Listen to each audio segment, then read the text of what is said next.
Bonjour et bienvenue dans cette nouvelle séance. Nous arrivons au chapitre 6, toujours la deuxième session de guidage là, que Seth a fait.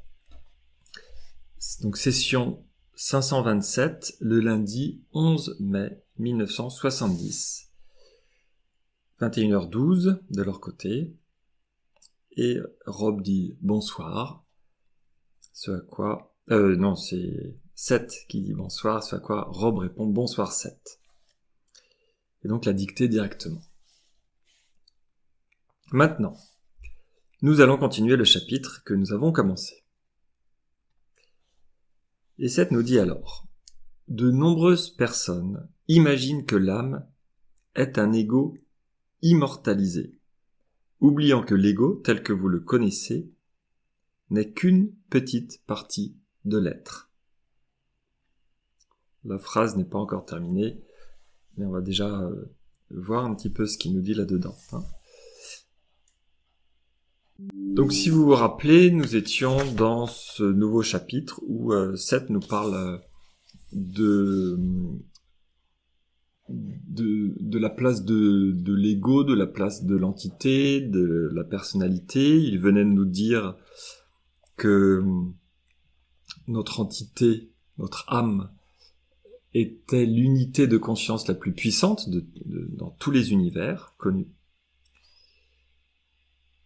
Et que souvent, voilà, on n'a pas conscience de cette entité et on se prend pour notre personnalité. Bon, ça, voilà, ça c'est, je dirais, c'est un peu un rappel de ce qui nous est depuis le début, mais vraiment au cœur de sa démarche, c'est ce qu'il disait en début de ce chapitre. Il veut nous faire comprendre que nous sommes une entité multidimensionnelle et que ça peut modifier notre manière de percevoir le monde au quotidien, finalement. Et là, il continue à définir l'âme. C'était un peu son idée au début de séparer le mot âme de l'entité, lui, qui est le mot qu'il va définir et qu'il préfère utiliser. Donc, de nombreuses personnes imaginent que l'âme est un ego immortalisé. Ça, il en avait déjà parlé aussi dans la session précédente. Quelque chose de figé. L'âme est quelque chose de parfait et on viendrait vivre une expérience, peut-être pour essayer de se reconnecter à notre âme, justement, ou à magnifier notre âme, ou à retrouver tout le bon qui est présent dans notre âme. Donc ça, c'est une image assez commune. Et là, il dit, donc, on imagine que l'âme est un ego immortalisé, mais on oublie à ce moment-là que l'ego, tel que vous le connaissez, n'est qu'une petite partie de l'être. Notre ego ne représente que toute petite partie de qui nous sommes. Ce serait notamment la partie, j'avais expliqué, je sais plus si c'était la dernière séance ou la séance précédente, l'ego, c'est l'interface, enfin c'était Seth qui expliquait à sa manière. Seth explique que l'ego est l'interface entre, justement, nous en tant que entité, être, et le monde physique, donc le monde extérieur. L'ego est donc une partie du moi externe qui fait le lien avec le reste de la réalité physique.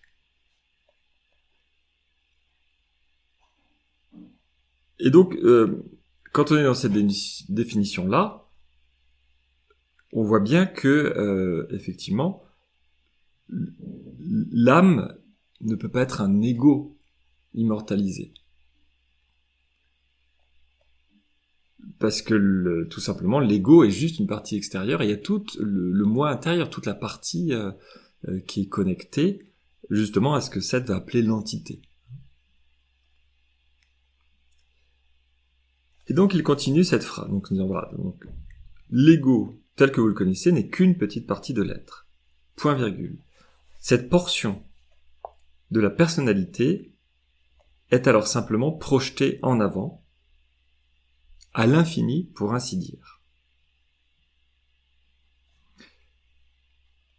Alors, là je vois pas forcément le lien entre des phrases. Je vais relire et puis je vais voir du coup. De nombreuses personnes imaginent que l'âme est un ego immortalisé, oubliant que l'ego tel que vous le connaissez n'est qu'une petite partie de l'être. Cette portion de la personnalité est alors simplement projetée en avant, à l'infini, pour ainsi dire.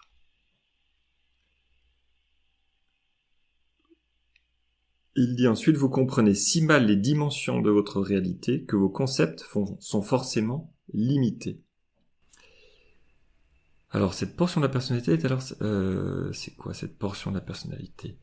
L'âme est un ego immortalisé, oubliant que l'ego n'est qu'une petite partie de l'être. Ouais, je pense qu'il parle de l'ego à ce moment-là. Cette portion de la personnalité, donc ego, est alors simplement projetée en avant, à l'infini pour ainsi dire.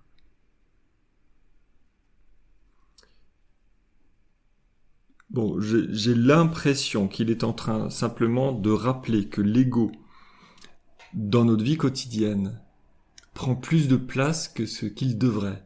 C'est-à-dire que quand il dit cette portion de la personnalité est alors simplement projetée en avant, c'est que l'ego, si je comprends bien sa phrase, est effectivement mis en avant.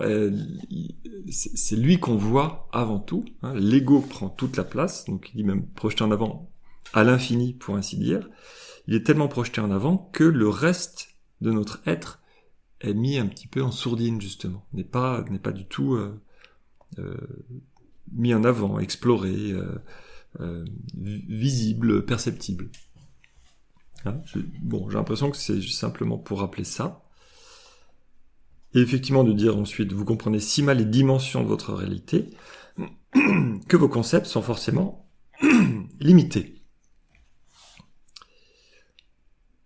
D'où tout le travail de Seth, bien sûr, pour nous faire comprendre, quand il parle des dimensions, et quand il nous dit que nous sommes une entité multidimensionnelle, c'est justement que on comprend mal les vraies dimensions qui sont présentes dans notre réalité, et qu'on en reste à ce qui est perçu dans la réalité physique. Moi, c'est en tout cas, voilà, c'est la manière dont je comprends cette phrase aujourd'hui. Donc vos concepts sont forcément limités à ce qu'on en perçoit.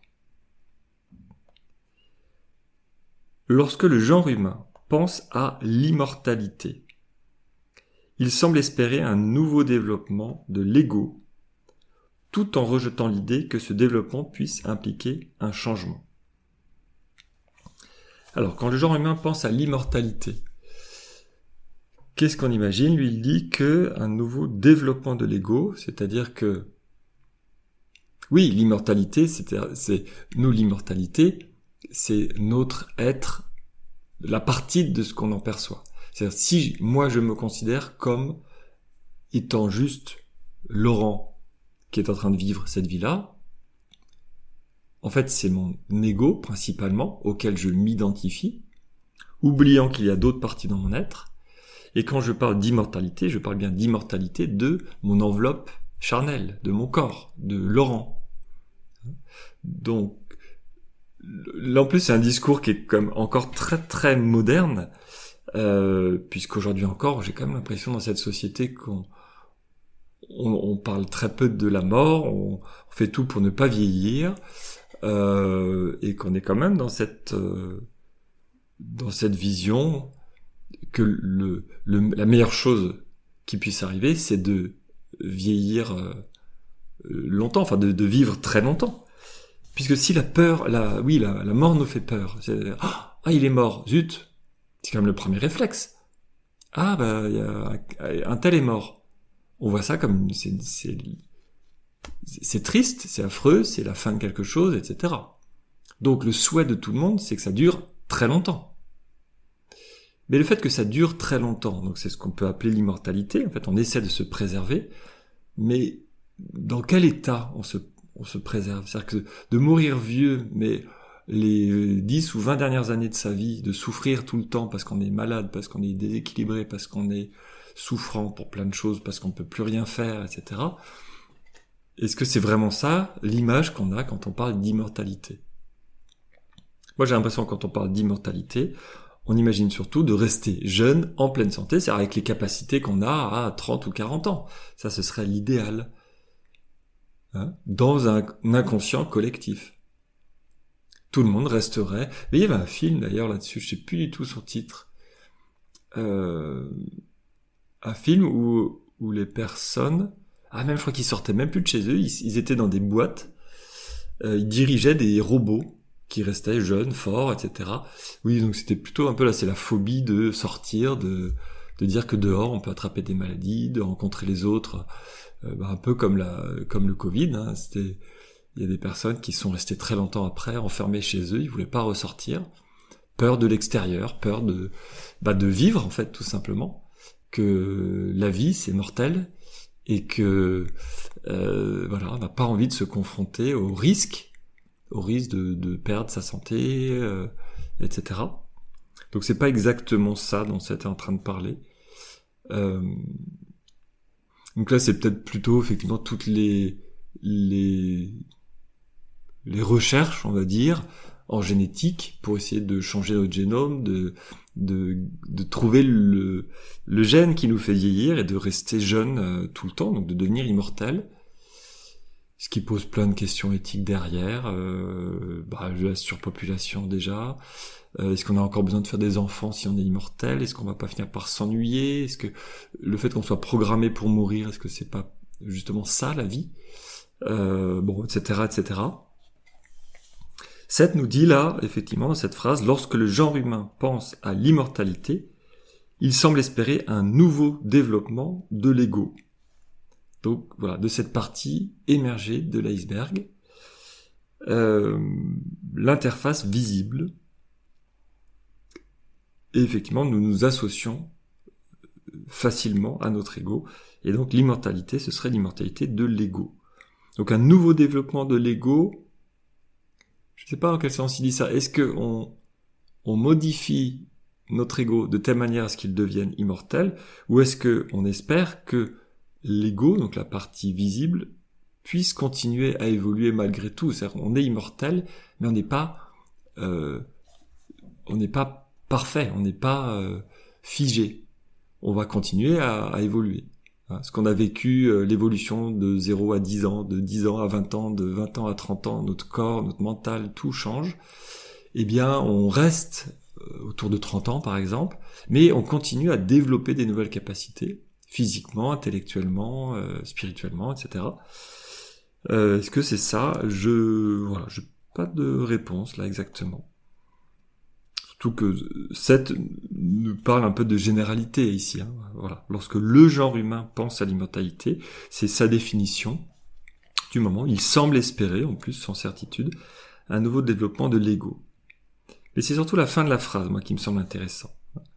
C'est qu'en même temps, on espère que quelque chose se déploie, mais en rejetant l'idée que ce développement puisse impliquer un changement. Développement égale changement. Si quelque chose évolue, c'est que ça change. Et donc, si on est dans une immortalité, soit ça devient figé, c'est-à-dire qu'à partir de 30 ans, il ne se passe plus rien, on ne bouge plus, on reste à l'image de nos 30 ans, ce qui est triste quelque part, parce que du coup, à quoi ça sert de rester longtemps, puisque il ne se passe plus rien. Il n'y a plus d'évolution. C'est-à-dire on reste bloqué dans un certain stade. Soit sinon, donc on rejette le fait qu'effectivement, peut-être que nos capacités physiques diminuent, mais peut-être qu'on va acquérir plus de sagesse, peut-être qu'on va être plus en contact avec la fin de la vie, donc avec la mort, donc avec autre chose de plus grand, de percevoir des choses plus subtiles. Hein, moi, c'est un peu comme ça, en tout cas, que je verrais la vie. C'est-à-dire qu'il y a des étapes différentes, et qu'à chaque étape de notre vie, on apprend des choses différentes, on développe des choses différentes.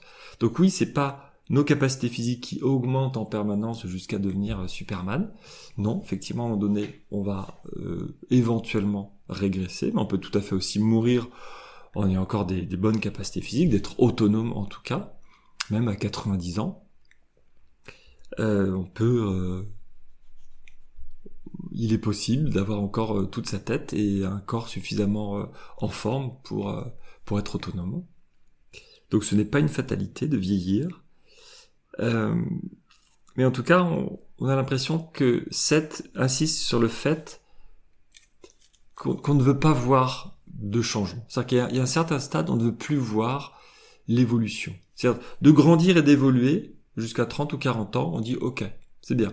On devient adulte, on devient mature, etc. Mais d'imaginer qu'après, on continue à évoluer, c'est qu'on se dirige vers la fin de la vie, vers la fin de ce qu'on a connu. Et que beaucoup de personnes ont cette image de perdre quelque chose, de perdre en autonomie, de perdre en capacité, ce que je viens de dire, de perdre éventuellement sa tête, donc de devenir vraiment dépendant. Et puis, on voit plus forcément l'utilité. C'est-à-dire, la personne n'a plus de mémoire, par exemple, ne reconnaît plus ses enfants, ses proches. Elle est encore là, mais elle est plus vraiment là. Est-ce que c'est encore vivre ? Est-ce que ça fait partie de la vie ?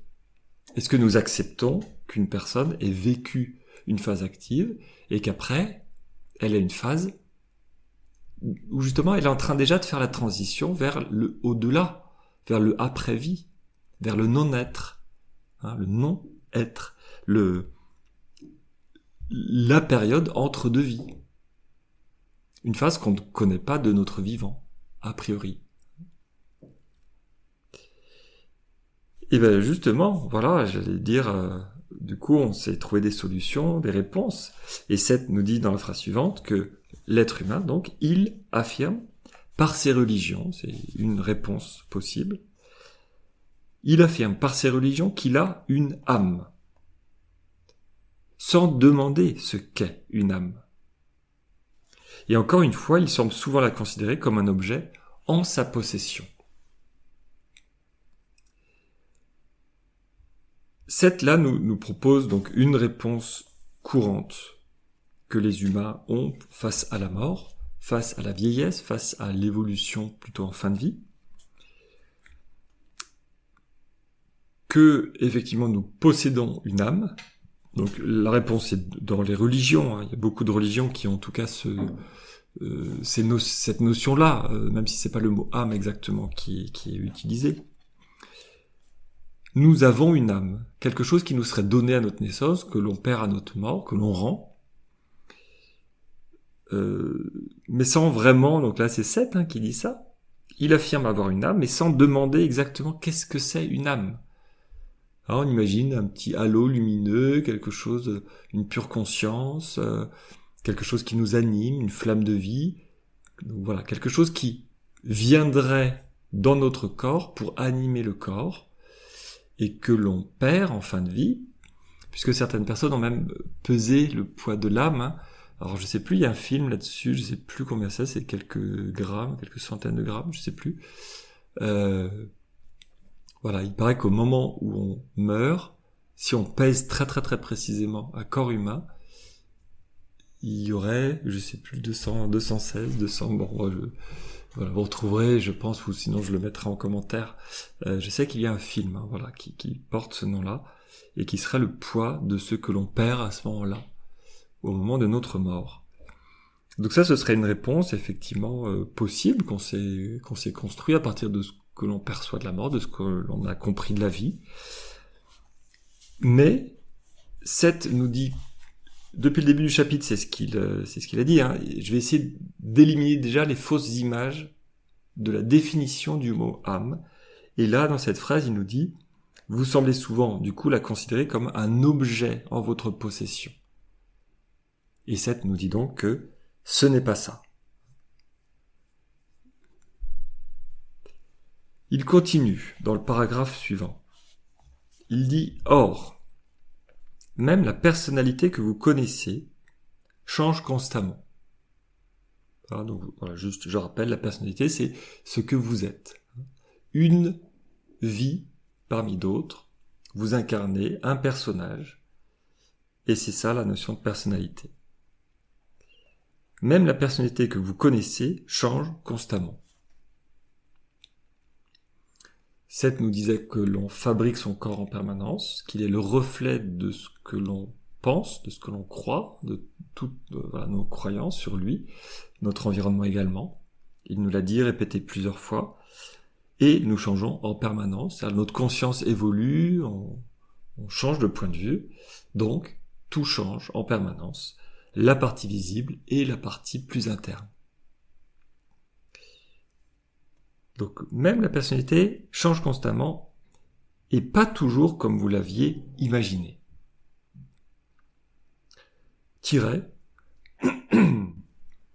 Le plus souvent de façon imprévisible.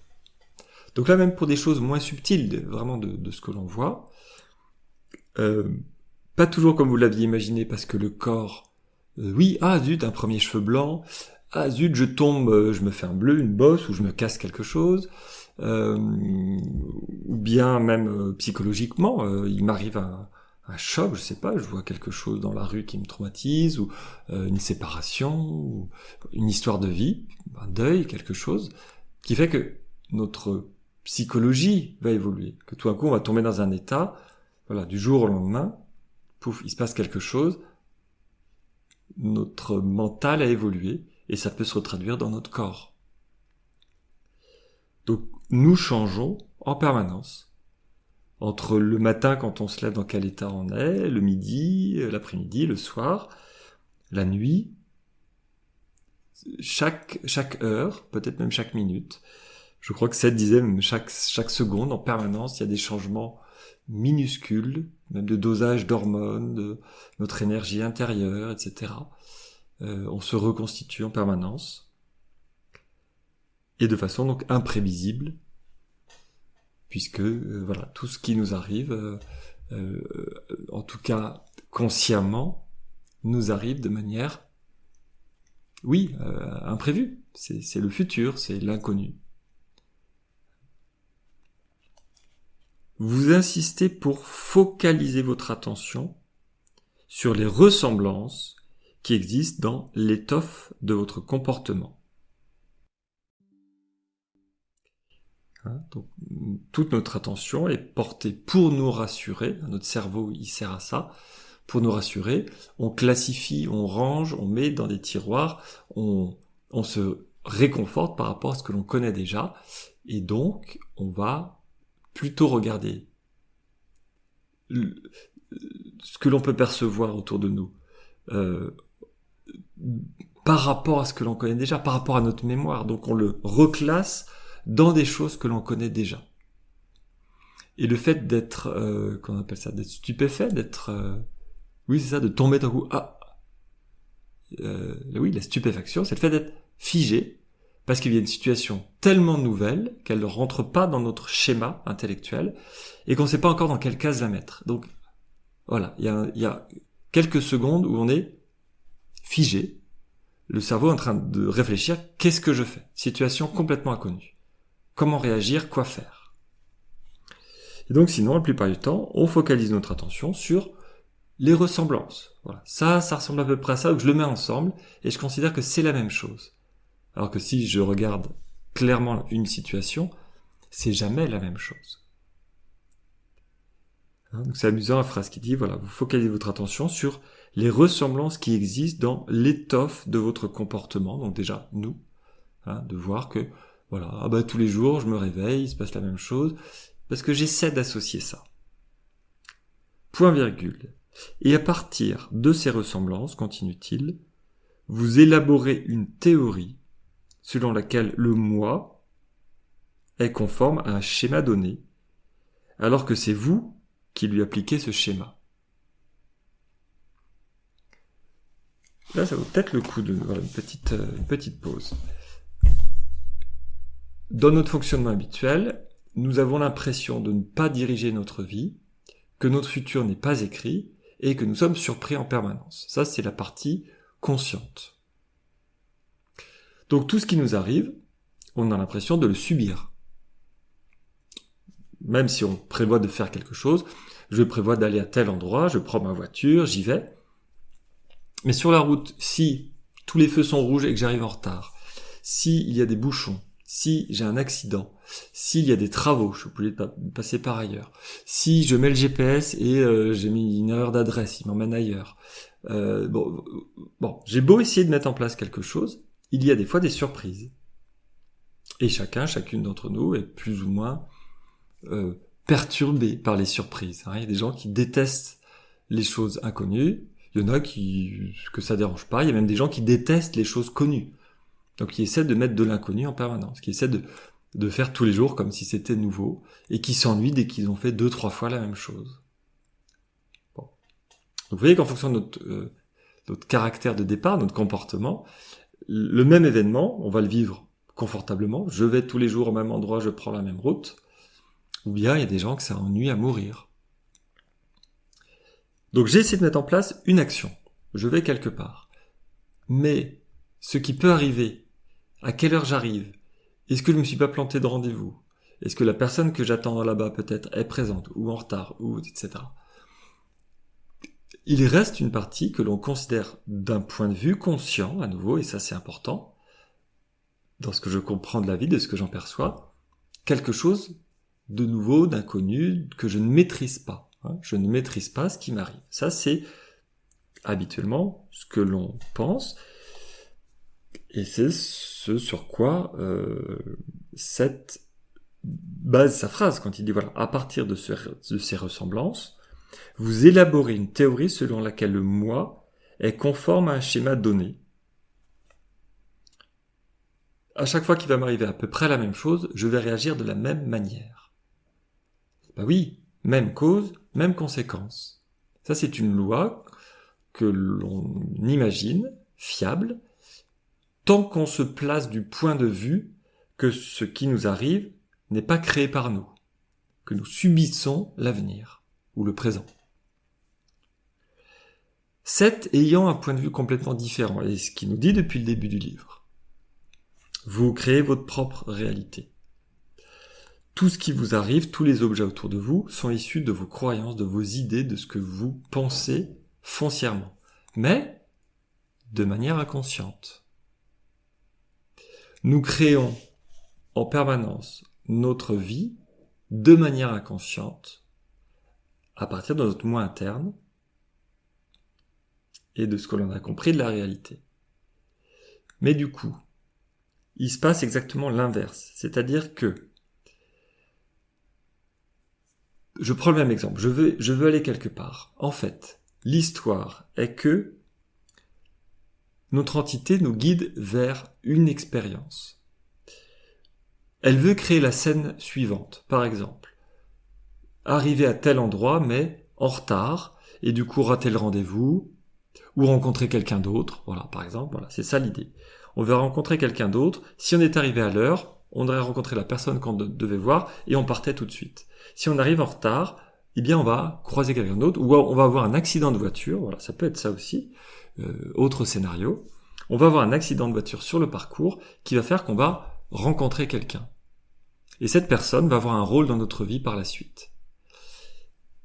Comme on sait déjà tout ça, c'est-à-dire qu'on crée notre réalité, on sait déjà, on s'est mis d'accord. Toi, cette personnalité-là, je te connais en tant qu'entité. On a fait plusieurs vies ensemble. On doit se rencontrer à un moment donné, car on a envie, dans cette expérience-là, cette personnalité-là, de vivre à nouveau une rencontre et de vivre quelque chose. C'est pas forcément une histoire d'amour, ça peut être une fraternité, on doit travailler ensemble sur un projet, on doit... peu importe, ou au contraire, dans cette vie-là, on sera des ennemis, et tu vas finir par me tuer. Voilà, peu importe, un scénario parmi d'autres. La finalité, on en discute, on s'est mis d'accord sur ce qui va se passer dans le futur. Nous devons nous rencontrer ce jour-là, machin, et on va se revoir 2 ans après, et là tu seras tellement en colère que tu vas me tuer. Mais il faut bien qu'on se rencontre une fois. Donc on va créer des situations pour se rencontrer. Et l'accident de voiture est une situation sur laquelle on s'est mis d'accord pour se rencontrer. Ce qui va faire que, indirectement, ça va modifier notre état. Quand on va prendre la voiture sur ce jour-là, on sera déjà énervé. On va peut-être changer de trajet. Ou alors, on va être en retard, donc on va être énervé, donc on va griller un feu rouge qui va créer l'accident. Ou bien, peu importe, mais c'est-à-dire qu'on va créer un état psychologique chez nous et chez l'autre, propice à ce que l'accident ait lieu, pour qu'on se rencontre. Et donc 7, finalement, nous explique que l'idée, en fait, quelque part le futur est déjà écrit, et que le présent n'est que la conséquence du futur. Le présent n'est que la conséquence des idées, des émotions, de ce que l'on veut mettre en place dans le futur, et qui prennent concrètement leur place. Il n'y a qu'un seul temps entre le passé, le présent, le futur, dans lequel il se passe quelque chose concrètement. Il n'y a qu'un seul temps où on a une action, c'est le présent. Seul dans le présent, on a un levier d'action. Hein, là, je suis en train de faire un guidage de lecture, je pourrais tout de suite arrêter, éteindre tout, ne même pas diffuser cette vidéo. Là, j'ai cette capacité tout de suite, là, maintenant. Si j'attends dans 1 heure, j'aurai déjà tout enregistré. Alors, j'ai encore la décision après de ne pas traiter la vidéo, de ne pas faire le montage, de ne pas la mettre en ligne. Et c'est que dans l'instant présent que j'ai cette capacité-là. Dans le passé, je n'ai pas d'emprise. Le passé est passé. Encore une fois, d'un certain point de vue, puisque 7 nous dit aussi qu'on peut réécrire le passé. De même qu'on peut réécrire le futur, puisque on est en permanence en train de se diriger vers ce futur-là. Et tout ce qu'on fait dans le présent, c'est le levier d'action qui va finalement nous mener vers le futur qui est écrit, que l'on souhaite. Et j'ai donc l'impression que c'est cette compréhension-là dont Seth parle dans sa phrase quand il dit « Vous insistez pour focaliser votre attention sur les ressemblances qui existent dans l'étoffe de votre comportement, c'est-à-dire que je comprends mon comportement à partir des événements que je vis, voilà, sur les ressemblances, je vais réassocier des éléments pour comprendre intellectuellement, pour que mon cerveau dise voilà, ça ressemble à ça, donc c'est quelque chose que je connais pour expliquer mon comportement. Et à partir de ces ressemblances, vous élaborez une théorie selon laquelle le moi est conforme à un schéma donné. Puisque à chaque fois que je fais ça, à chaque fois que je mange une mousse au chocolat, je suis content, j'inscris dans ma tête, j'aime la mousse au chocolat. C'est un schéma que je me crée. J'associe 2 éléments et je crée une théorie selon laquelle, cause, je mange du chocolat, la conséquence, je suis content.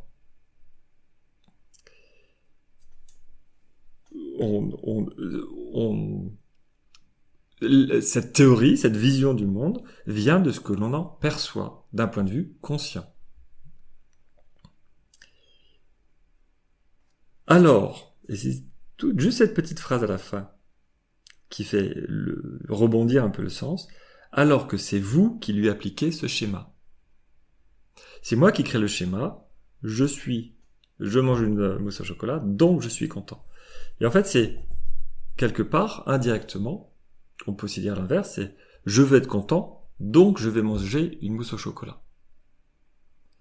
Jusqu'au jour où je mange une mousse au chocolat qui n'était pas aussi bonne que ce que j'attendais, et du coup je ne suis pas content.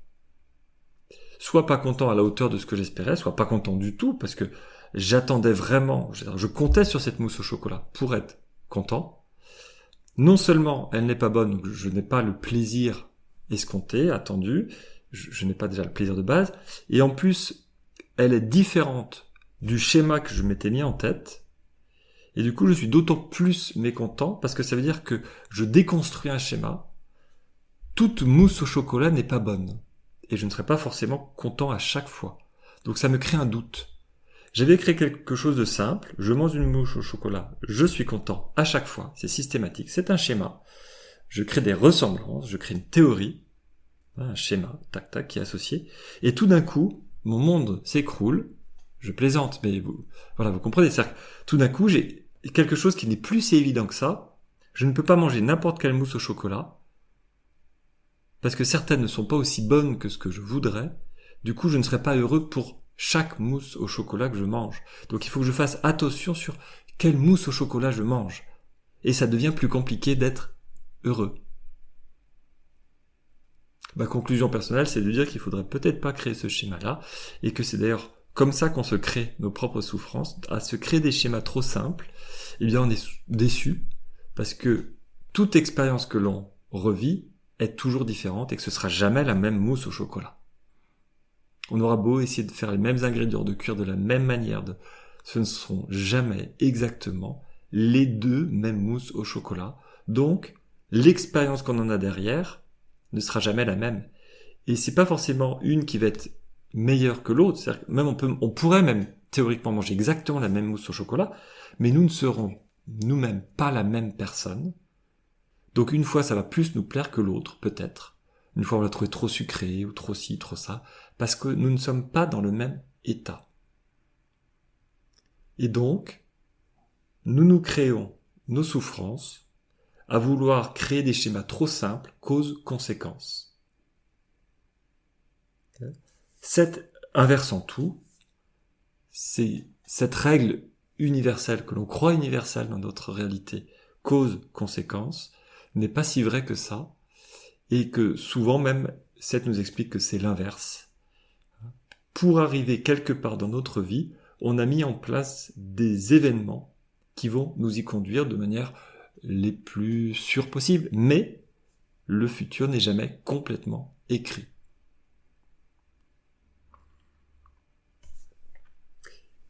Et il continue, donc, dans la phrase suivante, et le schéma appliqué, donc voilà, ce schéma-là qu'on peut créer, le schéma appliqué vous empêche de voir le moi tel qu'il est réellement.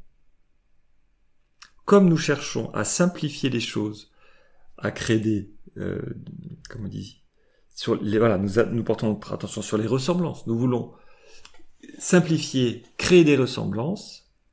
Du coup, eh bien, le schéma, on essaie de l'appliquer à chaque fois. Il nous empêche de vivre en fait l'événement tel qu'il est réellement. Ce qu'on appelle le phénomène, la phénoménologie, c'est de savoir que chaque expérience est unique, que chaque personne va vivre son expérience unique. C'est ce qu'on appelle vivre un phénomène particulier. Et que le fait d'être dans l'écoute de l'instant présent nous fait prendre conscience que à chaque fois que je mange ma mousse au chocolat, c'est une mousse au chocolat différente. Et j'observe juste le fait de vivre cette expérience-là en tant qu'expérience unique. Donc j'évite de tomber dans le schéma toute mousse au chocolat est bonne et je serai content après. J'essaie juste de vivre l'événement. Je mange une mousse au chocolat parmi des millions dans le monde et ce sera la seule que je vais manger telle qu'elle. Et je vais observer mon état à la suite. Et que je sois content ou pas, là c'est une autre étape peut-être de réflexion, de développement, ce n'est pas très grave. C'est une expérience. Mais je vais pas m'étendre là-dessus aujourd'hui. En tout cas, Seth apporte notre attention sur le fait que le moi vit sa propre expérience et que si on évacue nos habitudes, nos schémas de vie, nos raccourcis mentaux, eh bien nous sommes beaucoup plus en contact avec le temps présent. Ce qui me fait penser à une petite phrase que j'ai entendue et qui me plaît beaucoup. Le présent s'appelle comme ça parce que c'est un cadeau. Le présent, faire un présent à quelqu'un, c'est un cadeau. Et vivre le présent, c'est un cadeau. C'est ça qui nous ramène à être dans l'expérience, à ne pas être dans notre mémoire, dans notre passé, à vouloir revivre en permanence quelque chose qu'on a déjà vécu. Voilà. Vivre le présent est quelque chose de plus précieux possible, dans tout ce que ça a d'original, d'unique. J'ai l'impression que Seth, en tout cas, va dans ce sens-là.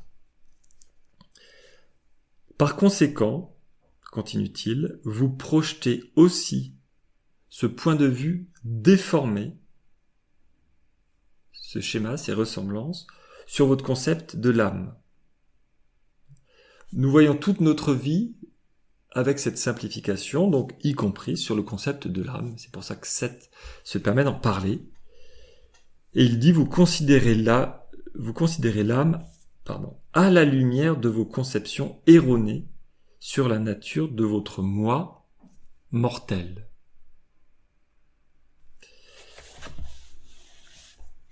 Donc, qu'est-ce que c'est l'âme?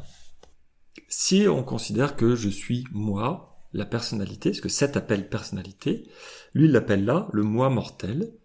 J'ai un début, j'ai une vie, j'ai une fin.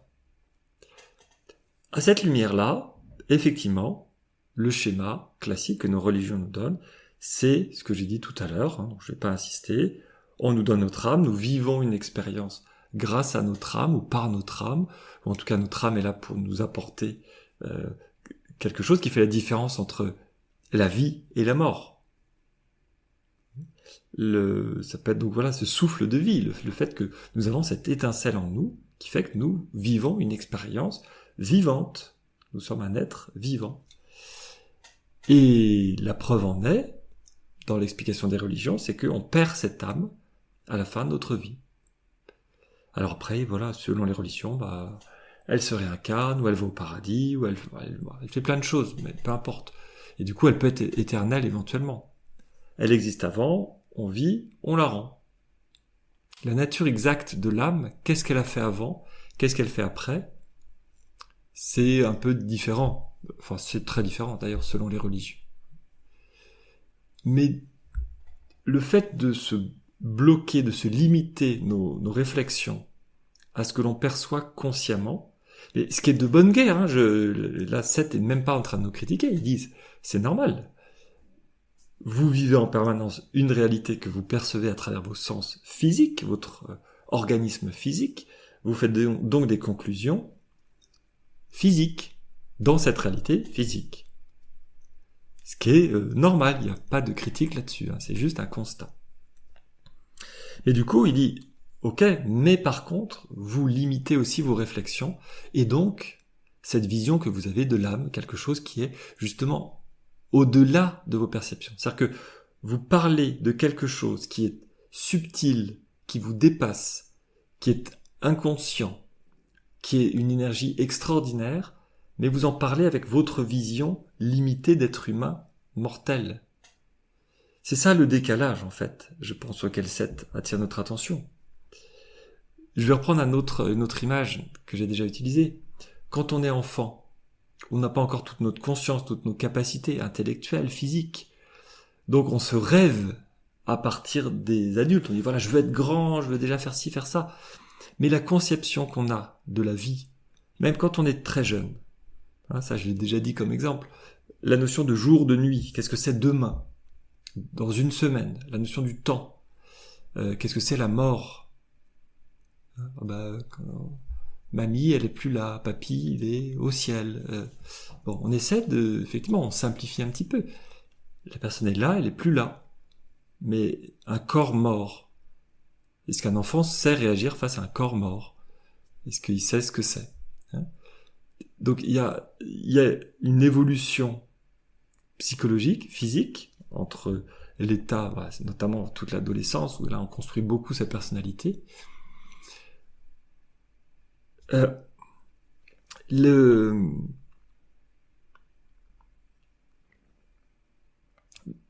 Si un enfant définit ce que c'est être adulte, ou des enfants qui définissent un peu des règles de vie, on dit oui mais ça c'est évident, sur ci, sur ça. C'est très intéressant de parler philosophie même avec des enfants, parce qu'ils ont quelque chose de très simple dans leur relation au monde.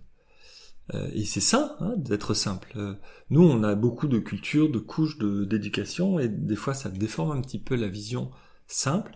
Comme je disais à l'instant, autant être dans le temps présent, les enfants sont résolument dans l'instant présent. Et donc ils ont quelque chose des fois de très simple à dire sur le sens de la vie profonde. Et malgré tout, il y a des choses qui vont leur échapper, qui ne vont pas pouvoir élaborer. Et bien j'ai l'impression que c'est la même chose quand on demande à un être humain, qui serait un enfant, de parler de l'âme. Peut-être qu'il a quelques concepts comme ça, mais c'est pas forcément évident de le décrire parce que nous n'avons pas une compréhension globale de notre entité, de notre fonctionnement, de notre grand moi, de notre entité globale, de nos différentes facettes, y compris les facettes subtiles. Voilà, en tout cas c'est donc c'est ces notions-là, j'ai l'impression, dont Seth est en train de nous parler dans ce paragraphe. Je vous relis simplement la dernière phrase. Vous considérez l'âme à la lumière de vos conceptions erronées sur la nature de votre moi mortel. Et je ferai une petite pause du coup dans ma séance après cette phrase. On se retrouve tout de suite.